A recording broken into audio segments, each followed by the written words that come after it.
اور سب کو سنا رہا تھا کہ اس ایک کی جرت نہیں اسے روکتا، وہ تمہارا باپ جو صرف زبانی کلام ہی اپنا غبار نکالتے ہیں۔ جب بولنے کا وقت آیا تمہارے بابا نے بھی ایک لفظ نہیں کہا، چپ چاپ سنتے چلے گئے، تو اس کا کیا مطلب ہوا؟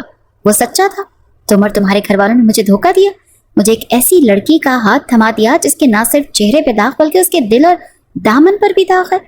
تمہارا کردار داغدار ہے حوریہ جلال، اور مجھے تم جیسی لڑکی کی شکل بھی نہیں دیکھنی۔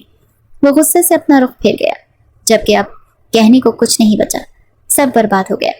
کہتے ہیں جب بات کردار پر آ جائے تو صفائی دینی ضروری پڑ جاتی ہے، اور میں حوریہ جلال کہتی ہوں جب بات کردار کی صفائی پر آ جائے تو بات ہی ختم ہو جاتی ہے۔ وہ پلٹ گئی، آنکھوں سے آنسو بہاتے وہ واپس اپنے روم میں آ گئی۔ کس طرح اس شخص نے کل رات اسے سمیٹا اور آج یہ شخص اسے کردار پہ داغ کہہ رہا تھا۔ کیا وہ واقعی داغدار تھی؟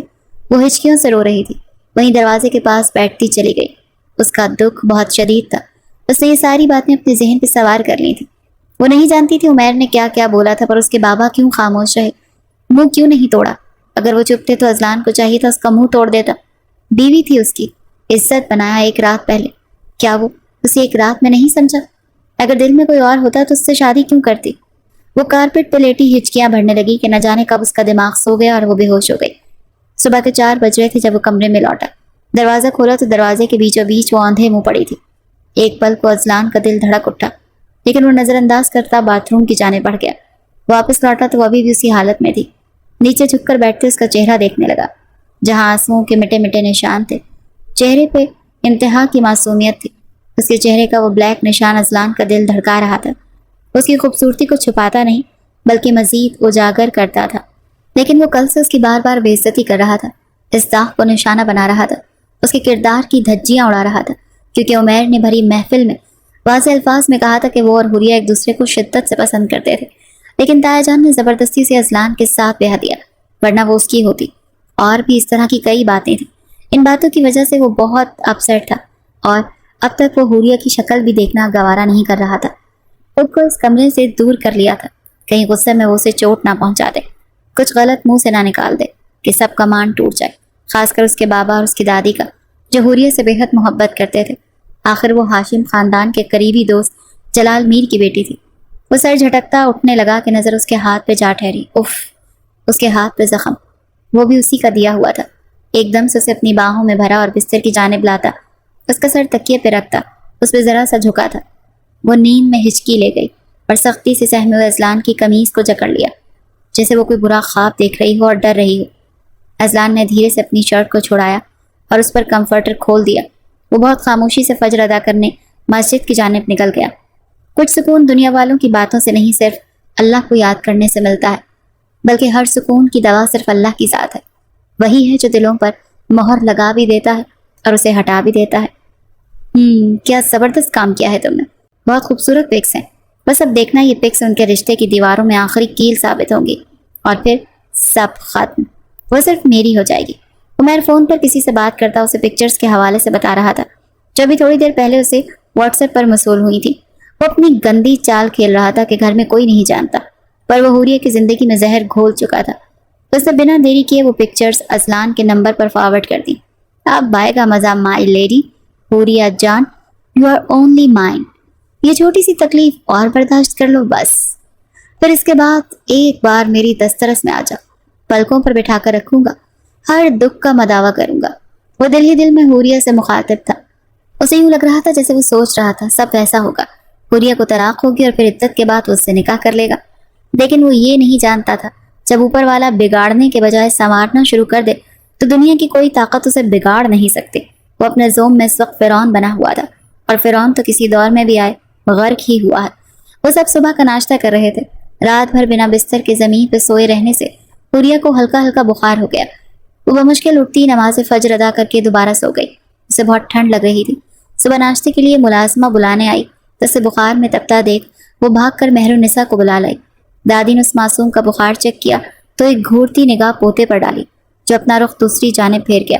روبی، میرا فون لے کر آئیں، ڈاکٹر علیشہ کو کال کروں، آگے بچی کو چیک کریں۔ وہ کسی کو توفیق نہیں ہونی، وہ ساتھ اسے بھی سنا گئیں۔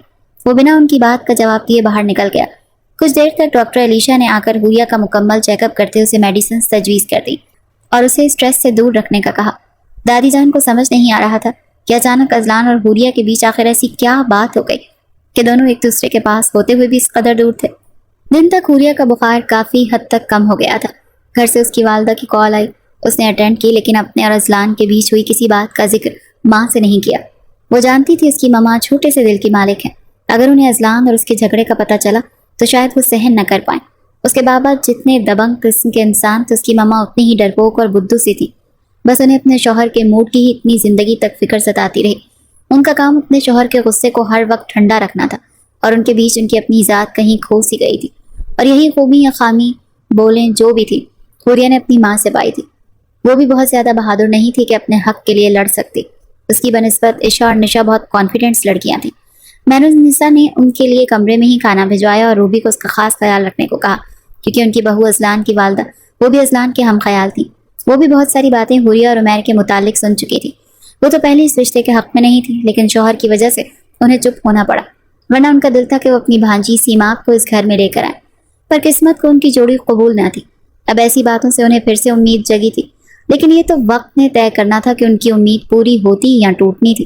شام کا وقت تھا اور مہرنسا حوریہ کے کمرے میں ہی تھی۔ اس سے ہلکی پھلکی باتیں کرتے اس کا دل بہلا رہی تھی۔ وہ ایک بہت شفیق اور نیک دل خاتون تھی۔ حوریہ کو ان کی صورت بہت بڑا سہارا مل گیا تھا۔ وہ جانتی تھی کہ ازلان دل کا برا نہیں، لیکن حالات ایسے ہو گئے کہ اس کا یقین ٹوٹ گیا، ایک ہی رات میں، یا شاید ابھی وہ مکمل یقین کر ہی نہیں پایا کہ اس سے پہلے یقین کی دھجیاں اڑا دی گئیں۔ مہرنسا اسے سمجھا رہی تھی کہ وہ تھوڑا صبر رکھے، اللہ صبر کرنے والوں کو پسند کرتا ہے، اور اسے بھی صبر کا پھل ضرور ملے گا، کیونکہ سچ کو جتنا مرضی جھوٹ کے لبادے میں اوڑھا دیا جائے، سچ کبھی چھپتا نہیں، وہ ظاہر ہو ہی جاتا ہے۔ بس وہ تھوڑا خود کو اس آزمائش کے لیے تیار رکھے۔ حوریہ کو یہی حوصلہ اس وقت چاہیے تھا۔ اس نے ایک بار پھر ازلان سے بات کرنے کا سوچا۔ یقیناً اسے اپنے اللہ پر پورا بھروسہ تھا، وہ ضرور اس کی سنے گا، کیونکہ وہ جانتی تھی کہ وہ بے قصور ہے، اور اللہ کسی پہ بھی اس کی ہمت سے بڑھ کر بوجھ نہیں لادتا تھا۔ وہ غصے سے آگ بگولا ہوتا حویلی میں داخل ہوا۔ بابا جان، بابا جان، وہ ہاشم خان کو پکار رہا تھا کہ سب وہاں جمع ہونے لگے۔ آپ نے کیوں کیا میرے ساتھ ایسا؟ وہ اپنے اندر کا درد چھپائے نہیں چھپا پا رہا تھا۔ اب کیا ہو گیا؟ کل انہوں نے اسے بہت طریقے سے سب سمجھایا کہ وہ حوریہ کو ایک موقع دے کے دیکھے، کیا واقعی اس کے کردار میں جھول ہے؟ کچھ وقت تو دے، پھر فیصلہ کرے۔ لیکن آج پھر وہ بھڑکا ہوا تھا۔ یہ دیکھے، جسے آپ بہت پارسا سمجھتے تھے اس کے کرتوت۔ وہ موبائل ان کے سامنے کر گیا، جہاں عمیر اور حوریہ کی پکچرز تھیں، جس میں وہ دونوں ایک دوسرے کے قریب تھے۔ کچھ پکچرز میں تو حوریہ کے گال پہ وہ کس بھی کر رہا تھا، اسی گال پر جہاں اس کا داغ تھا۔ وہ تڑپ اٹھا تھا کہ اس کی بیوی کو اس سے پہلے بھی کسی نے چھوا ہے۔ اس کے حصے میں وہ لڑکی آئی جو نہ خود پاک تھی، نہ اس کا کردار پاکیزہ تھا۔ وہ تڑپتا نہ تو کیا کرتا؟ ہاشم خان وہ تصویریں دیکھتے بری طرح سرخ ہوئے تھے، جبکہ دادی جان بھی ازلان کے پاس آ گئیں۔ دور ریلنگ پر ہاتھ سختی سے ٹکائے حوریہ کی نگاہیں ازلان پر تھیں۔ دل کسی سوکھے پتے کی مانند لرز رہا تھا۔ وہ نہیں جانتی تھی ان تصویروں میں کیا ہے، پر اتنا ضرور پتا تھا کہ اس کی عزت کا جنازہ نکل چکا۔ یہ وقت بھی آنا تھا کہ سب کے سامنے حوریہ جلال میر کو اپنی عزت کی گواہی دینی پڑنی تھی۔ بتائیں مجھے، کیوں کیا آپ نے میرے ساتھ ایسا؟ میرے ساتھ ایک ایسی لڑکی کو کیوں جوڑا جس کا دل پہلے ہی کسی اور کا تھا؟ اس کی زندگی میں کوئی اور شخص تھا؟ بتائیں۔ میں نے تو آپ پر بھروسہ کیا تھا، کیونکہ مجھے یقین تھا کہ میرے بابا میرے لیے کسی غلط لڑکی کا انتخاب کر ہی نہیں سکتے، پر میرا یقین ٹوٹ گیا۔ میں ٹوٹ گیا بابا۔ اس کی آنکھوں کے گوشے نم ہوئے تھے۔ مسز ہاشم نے بھی موبائل اپنے ہاتھ میں لیا تو ان کے چہرے پہ بھی غصہ در آیا۔ آپ کو کہا تھا مت کریں غیروں پر اعتبار، دیکھ لیا اس کا نتیجہ؟ میرا بیٹا ٹوٹ گیا، اسے آپ کی عزت اور انا نے توڑ دیا۔ کیا برائی تھی میری بھانجی میں؟ اتنی پڑھی لکھی اور ازلان کو پسند بھی کرتی تھی۔ اس کا دل شیشے کی طرح صاف تھا، اور اس کے دل پر ازلان کا نام لکھا تھا۔ اگر آپ حامی بھر لیتے تو میرے بیٹے کی زندگی میں ایک ایسی لڑکی آتی جو صرف اس کی ہوتی۔ مسز ہاشم بھی دل کے پھپولے پھوڑنے لگی۔ ازلان اپنے بال مٹھی میں جکڑ گیا۔ اسے اپنی پہلی رات رہ رہ کر یاد آ رہی تھی، جب وہ ٹوٹ کر اس کی باہوں میں سمٹ رہی تھی۔ وہ آنکھیں نیچے وہ پل یاد کرتا خود کو بے بس پا رہا تھا۔ آیا وہ احساس سچ تھا، یا جو دکھائی دے رہا تھا وہ سب سچ تھا؟ دماغ کہتا یہی سچ ہے جو سامنے ہے، اسے دھوکہ ملا ہے، پر دل کہتا وہ لڑکی اپنے جذبات میں سچی تھی۔ وہ اس وقت بری طرح سے ذہنی دباؤ کا شکار ہوا تھا۔ بیٹا ازلان، سنبھالو خود کو، بڑے موجود ہیں، ہم مل کر کوئی فیصلہ لیں گے۔ آپ بس خود کو سنبھالیں۔ مسز ہاشم نے بیٹے کو حوصلہ دیا۔ فیصلہ؟ حوریہ کا جسم پوری طرح ہل گیا۔ وہ ہاتھ ہٹاتی سیڑھیوں کی جانب بڑھی۔ اسے اپنے کردار کی صفائی دینی تھی، چاہے قسم ہی کیوں نہ اٹھانی پڑتی۔ وہ اپنا گھر بچانے کے لیے ہر حد سے گزر جانے والی تھی۔ ابھی وہ چند سیڑھیاں اتری تھی کہ اذلان خان کی نگاہ اس پر اٹھی۔ وہ اس کی لال آنکھوں کے ڈوروں سے بری طرح سہم کر وہیں رک گئی۔ اچھا ہوا آ گئی سامنے، تمہیں شرم نہ آئی؟ شادی سے پہلے کسی نامحرم کی باہوں کا ہار بنتے؟ میرا ہی بیٹا ملا تھا برباد کرنے کے لیے؟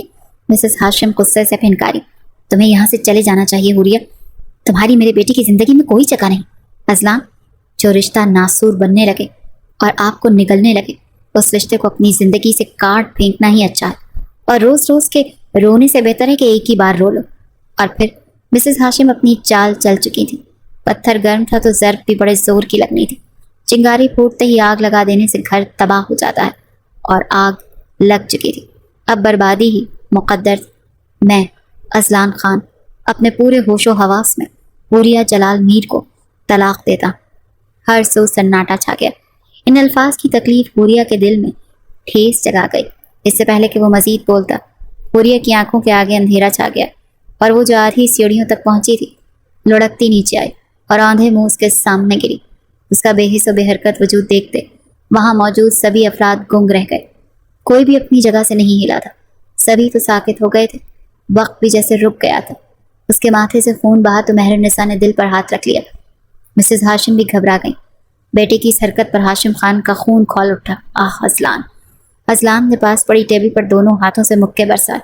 ٹیبل چکنا چور ہو گیا، اس کے دونوں ہاتھ زخمی ہو گئے۔ اس وقت خان حویلی میں ایک کوہرام مچا ہوا تھا۔ عمیر نے وہ آگ لگائی تھی کہ ایک پورا ہستا بستا گھرانہ برباد ہو رہا تھا۔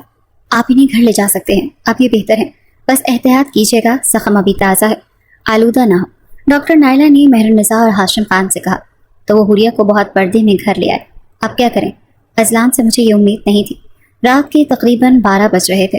شام میں جو کچھ ہوا اس کے بعد سے اذلان خود کو زخمی کرتا حوریہ کو اسپتال پہنچانے کے بعد وہاں سے چلا گیا تھا۔ دادی جان اور ہاشم خان نے اس کا ہاسپٹل میں ٹریٹمنٹ کروایا تھا۔ وہ اسے واپس تو لے آئے تھے، اس کے ماتھے پر زخم آیا تھا، اسے بینڈیج کر دی گئی تھی، پر وہ ایک زندہ لاش کی طرح بیٹھی تھی جسے اسے اب بس دفنانا ہے۔ مہر نساء اس معصوم کو دیکھتی آنسو بہانے لگیں۔ اس کا چہرہ صاف بتا رہا تھا وہ بے گناہ تھی۔ اس پر الزام لگ رہا تھا، ہاشم، میں اس بچی کو تو نہیں جانتی، لیکن اس کی آنکھیں صاف کہہ رہی ہیں کہ یہ پاک کردار ہے، یہ معصوم ہے۔ اماں جان، مجھے لگتا ہے میری تربیت میں ہی کوئی کمی رہ گئی جو اذلان نے آج یہ حرکت کی۔ وہ بھی افسردہ تھے۔ کیا حوریہ کو واپس اس کے گھر؟ ارے پاگل ہو گئے، ایسا سوچنا بھی مت، دادی نے ٹوک دیا۔ لیکن اذلان نے تو اس سے طلاق نہیں ہاشم بیٹا، ابھی طلاق واجب نہیں ہوئی، اذلان نے ایک طلاق دی ہے، ابھی حوریہ عدت میں ہے، جب تک کہ اذلان خود اس کی طرف رجوع نہیں کرتا۔ وہ افسردگی سے بولی، اور اگر اس نے نہ کیا تو؟ ہاشم خان کے دل میں خوف خدا سمایا۔ پھر بیٹا عدت کے بعد طلاق مکمل ہو جائے گی اور حوریہ اذلان کی زندگی سے نکل جائے گی۔ وہ بھی دل پر پتھر رکھے بولتی چلی گئیں، جبکہ دور بیٹھی حوریہ ابھی بھی کسی غیر مرئی نقطے کو گھورے جا رہی تھی۔ آہ، یہ مرد ذات بھی نہ کبھی کبھی کتنے ظالم ہو جاتے ہیں، جیتی جاگتی لڑکی کو زندہ لاش بنا دیتے ہیں۔ کیا یہ اذلان کے ساتھ اس کے کمرے میں نہیں؟ اس سے ان دونوں کے بیچ مزید درار ڈالنے کا خطرہ ہے۔ یہ میرے پاس میرے کمرے میں رہے گی تب تک جب تک اذلان کو اپنی غلطی کا احساس نہیں ہو جاتا، یا جب تک عدت نہیں ختم ہو جاتی۔ روبی، دادی نے ملازمہ کو آواز دی جو ان کی بہت پرانی ملازمہ تھی اور ابھی تک رات گئے ان کے ساتھ تھی۔ جی اماں، حوریہ کو میرے کمرے میں لے جاؤ، خیال رہے حوریہ کی ضرورت کا ہر سامان کمرے میں موجود ہو، اسے کہنا نہ پڑے۔ وہ روبی سے سنجیدگی سے کہتے اس کے جاتے ٹھنڈی آہ بھر گئی۔ طلاق کی 3 قسمیں ہیں۔ ایک طلاق رجعی، یہ وہ طلاق ہے جو عدت کے دوران واپس لی جا سکتی ہے۔ حوالہ قرآن مجید سورہ بقرہ۔ ترجمہ: طلاق 2 بار ہے، پھر یا تو نیکی سے روک لینا ہے یا حسن سلوک کے ساتھ جوڑ دینا ہے۔ طلاق بائن، اس طلاق میں نکاح ختم ہو جاتا ہے، رجوع کے لیے نیا نکاح درکار ہے۔ یہ 2 قسم کی ہوتی ہے، صغرا اور کبرا۔ حوالہ: فقہی کتب فتاوی عالمگیری جلد 1، کتاب الطلاق۔ الطلاق البائن یخرج المرأة من عصمتها زوجها ولا يجوز الرجعة الا باقت جدید طلاق مغلظہ، یعنی 3 طلاقیں۔ یہ وہ طلاق ہے جس میں ایک ساتھ یا وقفے وقفے سے 3 طلاقیں دی جاتی ہیں، اور اس کے بعد رجوع تبھی ممکن ہوتا ہے جب عورت کسی دوسرے مرد سے نکاح کر کے طلاق لے، حلالے کی شرط۔ حوالہ قرآن مجید سورہ بقرہ۔ ترجمہ: پھر اگر شوہر اسے طلاق دے دے تو وہ اس کے لیے حلال نہ ہوگی جب تک کہ وہ کسی دوسرے شخص سے نکاح نہ کرے۔ اچانک سے ہی زباریہ بیگم کی آنکھ کھلی تو جلال میر بھی ہڑبڑا کر اٹھ بیٹھے۔ کیا ہوا زباریہ، ٹھیک ہو نا؟ وہ ان کو گہرے سانس بھرتے دیکھتے پریشان ہوئے۔ میر صاحب، میری بچی، میری حوریہ، وہ جیسے تکلیف میں ہے، اس کو کوئی تکلیف ہے۔ وہ روتے بلکتے بولے جا رہی تھی۔ جلال صاحب نے انہیں گلے سے لگایا اور تھپکی دینے لگے۔ اپنی بیٹی کے لیے وہ خود بھی بہت پریشان تھے، لیکن کسی سے ذکر نہیں کرتے تھے۔ پر اب بیوی کی بھی حالت اپنے جیسی دیکھ وہ مزید پریشان ہو رہے تھے۔ آپ فون کر کے پتہ کریں نا، میری حوری ٹھیک تو ہے؟ وہ ان سے منت بھرے لہجے میں بولی۔ ابھی بہت رات ہو گئی ہے، صبح ہوتی ہے تو فون کرتا ہوں، خود بھی بات کروں گا اور تم سے بھی کرواؤں گا۔ بس اب رونا بند کرو اور چلو شاباش سو جاؤ، اللہ سے اچھے کی دعا کرو۔ وہ اسے تسلیاں دے رہے تھے۔ میں تہجد ادا کر لوں۔ وہ اٹھ گئی تھی، اپنی بیٹی کے نیک نصیبوں کی دعا کرنی تھی اللہ سے، کیونکہ وہی بے چین دلوں کو راحت پہنچاتا ہے۔ اذان 2 دن سے حویلی ہی نہیں آیا تھا۔ حوریہ مہر النساء کے کمرے میں رہ رہی تھی، بالکل خاموش ہو گئی تھی۔ ماں کا فون آیا، باپ سے بھی بات ہوئی، لیکن دادی کے سمجھانے پر وہ ان کا مان رکھتے اپنے گھر والوں سے طلاق کی بات چھپا گئی۔ اس کا دل بالکل ٹوٹ چکا تھا۔ وہ اب اذلان کے ساتھ کوئی تعلق نہیں رکھنا چاہتی تھی، جو کسی بھی سنی سنائی بات پر یقین کر کے اسے پلک جھپکتے طلاق دے گیا۔ بس اب اسے دادی جان کا مان پورا کرنا تھا، بس خاموشی سے اپنی عدت مکمل کرنی تھی اور پھر اپنے ماں باپ کے پاس واپس لوٹ جانا تھا۔ وہ جانتی تھی اب اس رشتے کا یہی انجام ہونا لکھا تھا، لیکن دادی جان اسے کچھ بھی غلط سوچنے نہیں دے رہی تھی۔ اسے اللہ سے لو لگانے کی تلقین کرتے اسے اپنے دل میں ہمت اونچا مقام دے گئی تھی۔ وہ ان کے لیے غیر تھی، لیکن ان کا مان رکھ گئی تھی اور اپنے گھر والوں سے چھپا گئی تھی، اور دوسری طرف ان کا پوتا تھا جو ان کا مان توڑ گیا تھا۔ 1 مہینہ پلک جھپکتے گزر گیا۔ اذلان 1 ماہ تک منظر عام سے غائب رہا تھا۔ وہ فارم ہاؤس میں رہ رہا تھا اور آج 1 ماہ بعد گھر واپس لوٹا تو جیسے بہت ہی اجڑی حالت میں تھا۔ مسز ہاشم تو بیٹے کو دیکھتی ہی رہ گئی۔ شیو پڑی ہوئی تھی، بال بکھر کر ماتھے پر آئے ہوئے تھے، کوٹ بازو پر اٹھایا ہوا تھا، ٹائی کی نوٹ ڈھیلی تھی، ہاتھوں پہ ابھی بھی زخموں کے نشان تھے، جیسے وہ ان پہ کوئی مرہم نہیں لگا رہا تھا۔ وہ ابھی بھی الجھا اور بکھرا سا لگا۔ اس کے آنے کا منظر دادی جان نے بھی دیکھا۔ پوتے کی یہ حالت دیکھ کر ان کا دل بھی پسیجا، لیکن اگلے ہی پل وہ نظر انداز کر گئیں۔ میرے بچے اذلان، یہ کیا حال بنا لیا؟ مسز ہاشم کی آنکھیں بیٹے کو اس حال میں دیکھ کر رو دی۔ وہ خاموشی رہا اور شکست خوردہ قدموں سے اپنے کمرے کی جانب بڑھ گیا، جو بالکل ویسا ہی تھا، خاموش، سنسان۔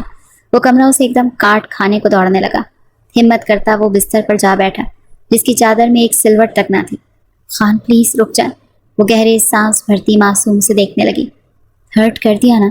اذلان نے اس کے لبوں کو بے باکی سے چھوتے دھیرے سے کہا۔ آپ جنونی ہو رہے ہیں، مجھے آپ کے جنون سے ڈر لگ رہا ہے، وہ اس کو دھیرے سے کہتی پلکیں جھکا گئی۔ اذلان کے لبوں کو دھیمی سی مسکان نے چھوا۔ مجھے بھی اپنے جنون سے ڈر لگتا ہے حور، آپ بہت نازک ہیں، آپ کی نازکی محسوس کرتے میں خود کو خوش قسمت تصور کر رہا ہوں۔ وہ پھر سے اس پر اپنی شدتیں نچھاور کرتا، میٹھی سرگوشیاں کرتے اسے اپنے مضبوط حصار میں لے گیا۔ یادوں کے پردے سے نکل کر وہ باہر آیا۔ وہ جا چکی تھی، ہاں، اس نے اس سے اپنا رشتہ ختم کر دیا تھا، تو وہ کیوں رکتی؟ اس نے تو شکر کیا ہوگا۔ وہ باہیں پھیلائے بیڈ پر، ٹانگیں بیڈ سے نیچے لٹکائے لیٹ گیا۔ میں نے خود اسے اپنی زندگی سے نکالا ہے، تو میں کیوں اسے یاد کر رہا ہوں؟ وہ آنکھیں میچ گیا۔ تمہارے چہرے کا داغ، تمہارے کردار کا داغ۔ وہ پھر سے اٹھ بیٹھا، کرب سے وہ چلایا۔ اس کے دماغ میں درد کی شدید لہر اٹھی۔ وہ اپنے بال نوچنے لگا، جیسے اس کے دماغ کی نس پھٹ جانی تھی۔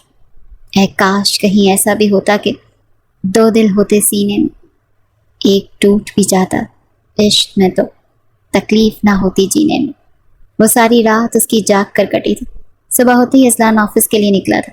اتنے دنوں سے وہ آفس بھی نہیں گیا تھا، فارم ہاؤس میں بند تھا، کافی مسئلے ہو گئے تھے آفس میں، اسے اب جانا تھا۔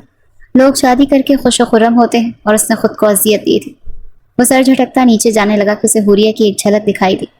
اذلان نے اسے اپنا وہم سمجھا، کیونکہ اس کے تئیں وہ اپنے ماں باپ کے گھر جا چکی تھی۔ جو کچھ اس نے کیا اس کے بعد حوریہ کا یہاں رہنا بنتا نہیں تھا، لیکن اس کے وہم و گمان میں بھی یہ بات نہیں تھی کہ حوریہ اس حویلی میں ہوگی۔ وہ سر جھٹکتا آگے بڑھتا کہ اس نے پھر سے حوریہ کو دیکھا۔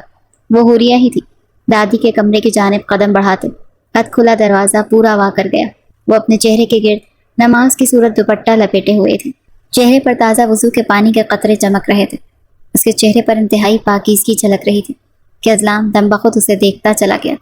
وہ جو قرآن پاک کی تلاوت کرنے لگی تھی، یک بارگی خود پر نظروں کی تپش محسوس کرتی پیچھے پلٹی۔ اذلان کو کھڑا دیکھ وہ سانس لینا بھول گئی۔ وہ ستم گر آج اتنے دنوں کے بعد نظر آیا تھا۔ اذلان کی نگاہ اس کے چہرے سے ہوتی اس کے ماتھے پہ جا ٹھہری، جہاں ابھی بھی چوٹ کا نشان باقی تھا۔ حوریہ کی نگاہ اذلان کے چہرے سے ہوتے اس کے زخمی ہاتھوں پر جا ٹھہری۔ حوریہ کی آنکھوں سے خاموش آنسو بہہ نکلے۔ وہ اس شخص سے اب کوئی رشتہ نہیں رکھنا چاہتی تھی، درد کا بھی نہیں۔ اپنی آنکھوں میں آئے آنسوؤں کو چھپانے کے غرض سے وہ رخ پھیر گئی۔ تمہیں تو اپنے گھر ہونا چاہیے تھا نا، یہاں کیا کر رہی ہو؟ تم یہ سوال پوچھنے کا حق نہیں رکھتے اذلان خان۔ اچانک سے اپنے عقب سے دادی کی کڑکدار آواز سنتے وہ پلٹ کر انہیں دیکھنے لگا۔ یہ میرے حکم پہ یہاں میرے پاس رہ رہی ہے۔ اور کیوں دادی جان؟ جب رشتہ ختم ہو گیا ہے تو رشتے ایسے ختم نہیں ہوتے۔ تم نے اللہ کی ناپسندیدہ فعل کو اپنایا ہے، لیکن اب شریعت کے مطابق حوریہ یہیں اپنی عدت پوری کرے گی۔ اس کے بعد وہ ہمیشہ کے لیے یہاں سے چلی جائے گی۔ تب تک آپ کا فرض ہے کہ اس کی ضرورتوں کا خیال رکھیں۔ دادی جان بول جا، پوری بچے آپ اپنی تلاوت کریں، اس ناہنجار کو کچھ سمجھا کے آتی ہوں۔ وہ اذلان کا ہاتھ تھامے باہر لے آئے۔ اذلان جو کچھ ہوا ہونا تھا، ہونا نہیں چاہیے تھا، لیکن اب عدت تک وہ یہیں رہے گی، پھر اس کے بعد جب اس نے جانا ہے تو پھر ابھی کیوں نہیں چلی جاتی؟ اذلان کی بات پر ان کا جی چاہا وہ اسے دو رکھ کے لگا دیں۔ تم چاہتے ہو وہ چلی جائے اور تم پر حرام ہو جائے؟ دادی جان کی سخت بات پر وہ اپنے لب بری طرح بھیج گیا۔ میں نے کر دیا جو کرنا تھا، اب کچھ نہیں بچا، وہ شکست خوردہ لہجے میں بولا۔ کس نے کہا کچھ نہیں بچا؟ ایک طلاق دی ہے تم نے، وہ اب بھی تمہارے نکاح میں ہے۔ اگر اپنا رشتہ بچانے کی چاہ ہوئی، اپنی بیوی کو واپس پانے کی خواہش ہوئی تو عدت ختم ہونے سے پہلے پہلے فیصلہ لینا ہوگا، ورنہ عدت ختم ہو گئی تو پھر واقعی وہ چلی جائے گی۔ تب تم تو کیا دنیا کی کوئی طاقت اسے روک نہیں سکے گی۔ اور ہاں رہی بات ان تصویروں کی، تو بیٹا جدید ٹیکنالوجی کا دور، کچھ بھی کوئی بھی بنا سکتا ہے۔ ایک منٹ، وہ اندر جاتے اپنا موبائل نکال لیں۔ یہ دیکھو تمہارے دادا اور میری فوٹو کچھ دن پہلے کی ہے، جبکہ آپ کے دادا کو گزرے 10 سال ہو گئے۔ کیا محسوس ہوتا ہے؟ یہ تو مجھے حبیبہ نے تحفہ کر کے کچھ دن پہلے سینڈ کی۔ میں تو اس وقت حیران رہ گئی۔ خیر، میں تو بوڑھی ان چیزوں کو اتنی گہرائی سے نہیں سمجھتی جتنا تم جوان لوگ سمجھتے ہو، لیکن یہ بوڑھی آنکھیں کسی انسان کو پرکھنے میں دھوکہ نہیں کھا سکتی، اور میں اچھے سے جانتی ہوں کہ حوریہ کا دامن بے داغ ہے۔ وہ اپنی کہتی جا چکی تھی، جبکہ اذلان کے لیے سوچوں کا ایک دھارا چھوڑ گئی تھی۔ وہ اس وقت اپنے آفس میں بیٹھا دادی جان کی باتوں کو سوچے چلے جا رہا تھا کہ واقعی جدید ٹیکنالوجی سے یہ سب ممکن ہے۔ بول جا، جبکہ اس کی مما زلیخا بار بار اس پر زور دے رہی تھی کہ وہ ان کی بھانجی سیماب سے نکاح کر کے اسے اپنی زندگی میں شامل کر لے تاکہ وہ خوش رہے، اور ان کی بہن بھی تیار تھی اپنی بیٹی دینے کو۔ لیکن اذلان یہ فیصلہ کسی صورت نہیں لے سکتا تھا، وہ بھی تب جب حوریہ اس کے گھر میں تھی۔ اس کے نام پر وہ اسے دکھ دیتا، مانا کہ اسے غصہ تھا، لیکن اتنی بڑی سزا کیسے سنا دیتا؟ بھلے راستے الگ ہو جاتے، منزل کھو جاتی، لیکن پھر بھی جو چاہت اس کے دل میں حوریہ کے لیے جاگ چکی تھی، اب وہ کسی اور کے نام نہیں کر سکتا تھا۔ ساری زندگی وہ حوریہ کی یاد کے سہارے جی سکتا تھا، لیکن اپنی زندگی میں کسی کو حوریہ کی جگہ دینا اس کے لیے روح نکل جانے کے مترادف تھا۔ فون ہے اپنی ایک دوست سے ملنے کا بولا، جو فوٹو فرینک اسپیشلسٹ تھا، اور اسے وہی تصاویر دکھائیں جنہیں دیکھنے کے بعد عادل سوچ میں پڑ گیا۔ مجھے کچھ حد تک تو شک ہو رہا ہے، بٹ میں انہیں پراپر چیک کرنا چاہوں گا، اور ڈونٹ وری، سب کچھ سیکرٹلی ہوگا۔ آئی نو یو، پکچرز لیک نہیں ہوں گی، you can trust me. Trust ہے یار، تمہیں کہہ رہا ہوں نا تبھی۔ کب تک پتہ چلے گا؟ اگر تو یہ ایڈٹ ہوئی ہے تو جس نے بھی کی ہیں بہت ہوشیاری سے کی ہیں، 3 گھنٹے تک یا شاید 1 دن، کل اس وقت تک آپ کو بتا دوں گا۔ وہ اجازت لیتا جا چکا تھا۔ اس کا دل شدت سے چاہ رہا تھا کہ یہ نقلی ہو، اس کی حوریہ پہ یہ الزام ہو۔ اس کے بعد کیا ہوگا؟ وہ اپنی جگہ سے اٹھ کر ونڈو کے پاس چلا آیا۔ اس کے بعد وہ ہوگا جو کسی نے سوچا تک نہیں ہوگا۔ تہمت لگانے والے کا وہ حال کروں گا کہ انہیں نہ زمین نصیب ہوگی نہ آسمان۔ وہ رات دیر گئے حویلی واپس لوٹا تو ہر سو خاموشی کا راج تھا۔ دادی کا کمرہ اس سے 3 سے 4 کمرے کی دوری پر تھا۔ اپنے کمرے میں جانے سے پہلے وہ کوریڈور سے گزرتا، اس کمرے کے دروازے کو دیکھتا، ایک سرد آہ بھر گیا۔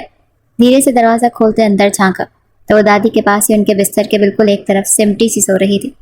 وہ کچھ سوچتے ہوئے اسے دیکھتا چلا گیا۔ دل گواہی دینے لگا وہ پاکیزہ ہے، پر اب تیر کمان سے نکل چکا تھا۔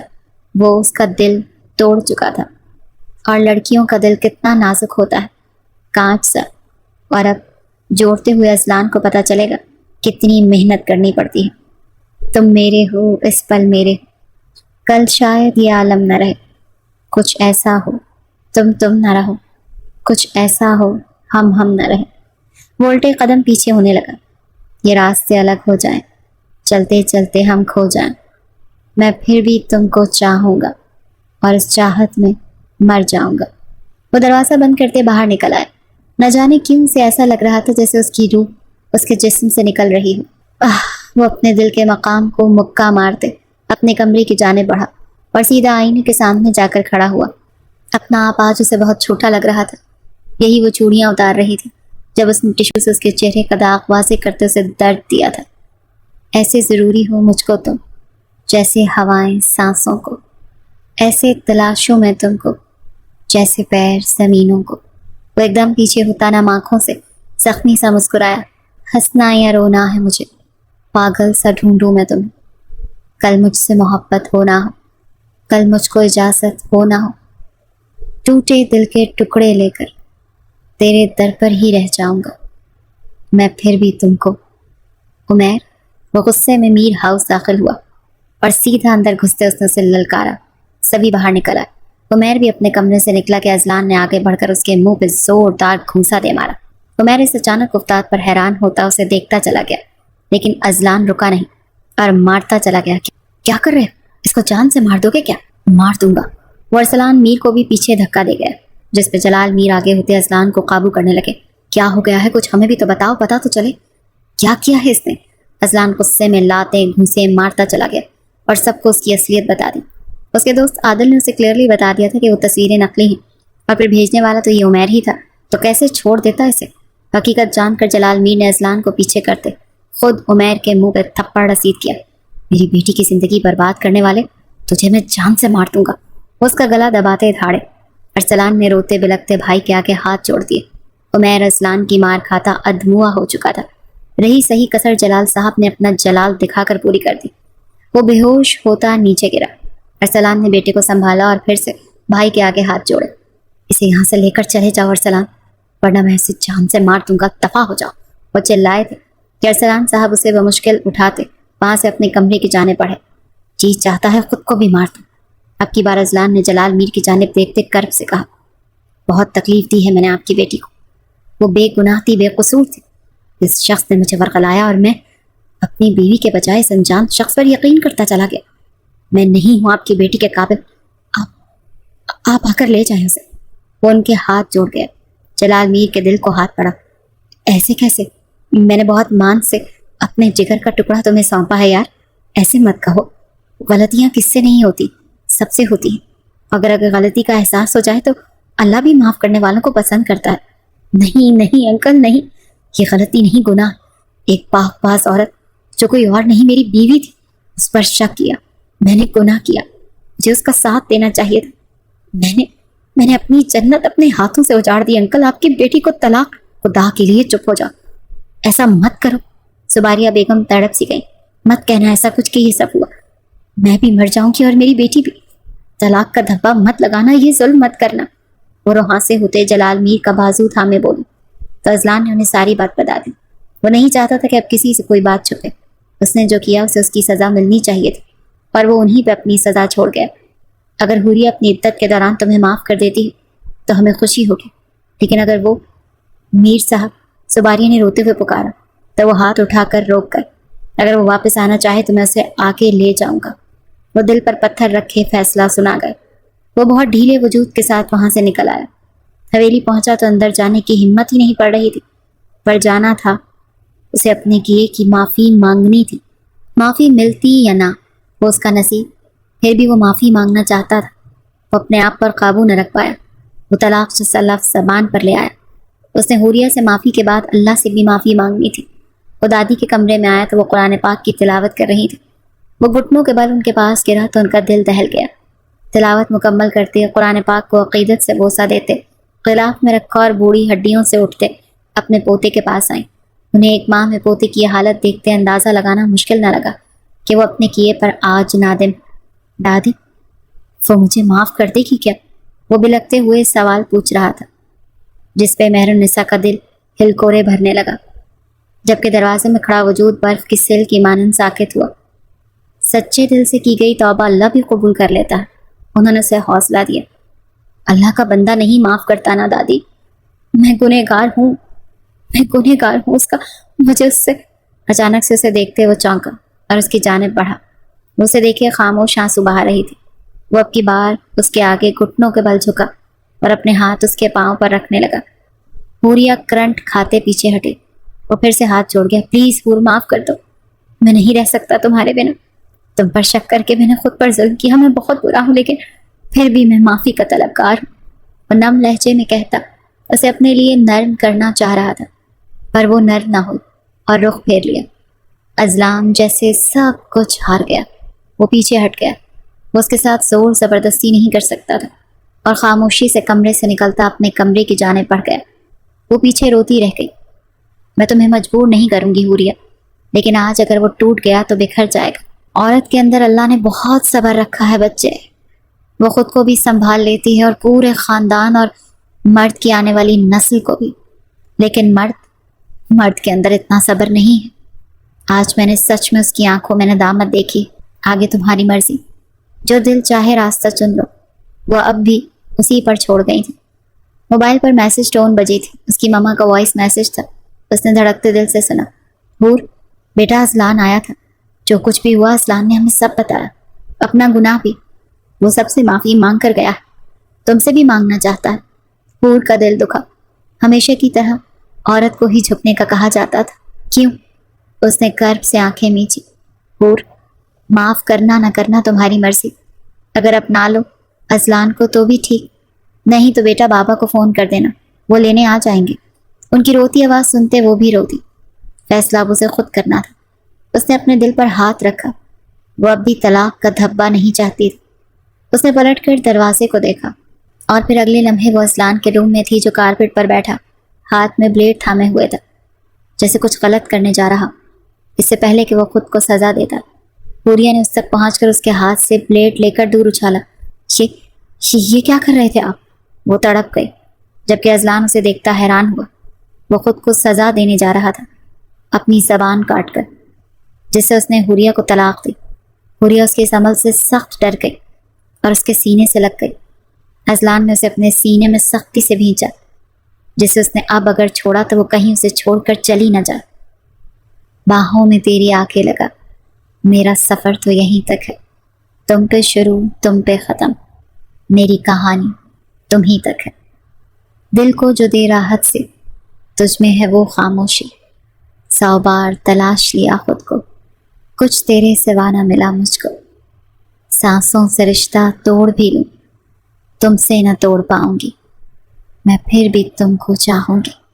اس کے ہاتھوں کو چومتے، اس کے ماتھے پہ عقیدت سے لب رکھتے، اس کے گال کو سہلاتے، اس پہ اپنے تشنا لب رکھ گیا اور ایک جھٹکے سے اسے اپنی باہوں میں بھرتا، اسے دیکھتا چلا گیا۔ حوریہ نے اس کے گلے کے گرد باہیں پھیلا دی۔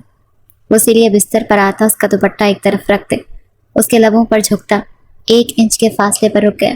میں اللہ کو حاضر ناظر جان کر تمہیں واپس اپنی زوجیت میں لے رہا ہوں۔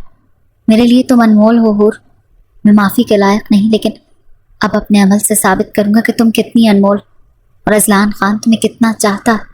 وہ گہری سانس بھرتا تمام لائٹس آف کر گیا۔ اس کے لبوں کو اپنی گرفت میں لیا تو حور کو پرسکون ہوتی آنکھیں میچ گئی۔ وہ جانتی تھی یہ گناہ معافی کے لائق نہیں تھا، لیکن کسی نے اس کے ساتھ زور زبردستی نہیں کی تھی۔ وہ جو چاہے فیصلہ لے سکتی تھی، پر اس کے دل پہ اذلان راج کر رہا تھا۔ وہ اگر آج اذلان کو چھوڑتی تو یقیناً اس کے ماں باپ اسے ساری زندگی بٹھا کے تو نہ رکھتے، اور کسی اور کے پاس جانا، وہ مر ہی جاتی۔ اسے ایک شخص کا لمس پا کر وہ کسی اور کی سیج نہیں سجا سکتی تھی۔ اپنے دل کی آسودگی کے لیے اس نے اذلان کو معاف کر کے اپنا آپ ایک بار پھر معتبر کر لیا۔ السلام علیکم ورحمۃ اللہ وبرکاتہ۔ ہمارے چینل کی کہانی کو پسند کرنے کا شکریہ۔ ایک بات کی وضاحت دے دوں، جیسے پڑھنے والوں کی کئی کیٹیگریز ہوتی ہیں، اسی طرح کہانیوں کی بھی کئی کیٹیگریز ہوتی ہیں۔ ضروری نہیں کہ ہر کہانی ہر ایک کی پسند کے مطابق ہو، ہر ایک کو اپنی رائے کا اظہار کرنے کا پورا اختیار ہے، لیکن ایسے الفاظ کا چناؤ کریں کہ کسی کی دل آزاری نہ ہو۔ اب یہاں بہت سے ریڈرز کو یہ اینڈ اچھا لگا ہوگا، اور کچھ کہیں گے کہ ہر بار عورت ہی کیوں معاف کرے۔ بھئی اگر اینڈ میں وہ معاف نہ کرتی تو کتنے لوگ دل برداشتہ ہوتے کہ اذلان نے معافی مانگی، خود کو سزا دی، گناہ قبول کیا۔ اتنی سخت دل تھی حوریہ، 100 باتیں حوریہ کے کردار کو ملنی تھی۔ اب اگر معاف کر رہی ہے تو 80% لوگوں کا دل مطمئن ہو جانا۔ تو سوال آپ پر چھوڑتی ہوں، آپ حوریہ کی جگہ ہوتے تو کیا کرتے؟ میں وہی کرتی جو حوریہ نے کیا۔ اب آپ کی باری ہے، تنقید کریں، پر وہ تنقید جو برائے تعمیل ہو، ورنہ تنقید برائے تنقید ایک آسان فعل ہے۔ اپنا بہت خیال رکھیں، دعاؤں میں یاد رکھیں، اور پازیٹیو وے سے اپنی رائے کا اظہار کریں کہ دل سے جو کہی جائے بات اثر رکھتی ہے۔ جزاک اللہ۔